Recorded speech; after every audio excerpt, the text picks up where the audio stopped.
আজকে আবু সাইদের কথা মনে পড়ছে আমাদের, যে আবু সাইদের ছবি বাংলাদেশের প্রতিটি মানুষের মনে গেঁথে আছে, এটা কেউ ভুলতে পারবে না।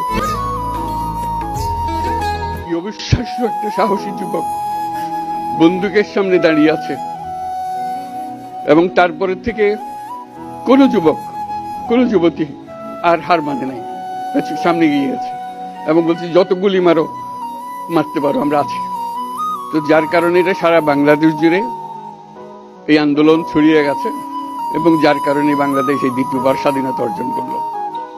এই স্বাধীনতাটা আমাদেরকে রক্ষা করতেই হবে, শুধু রক্ষা করা নয়, এই স্বাধীনতার সুফল প্রতিটি মানুষের ঘরে পৌঁছাতে হবে, তা না হলে এই স্বাধীনতার কোনো দাম নেই। এই স্বাধীনতাটাকে পৌঁছানো হলে আমাদের শপথ, আমাদের যে প্রতিজ্ঞা, যে আমাদেরকে এটা করতে হবে, ঘরে ঘরে পৌঁছাতে হবে। মানুষ যেন জানে যে বাংলাদেশ স্বাধীন হওয়ার অর্থ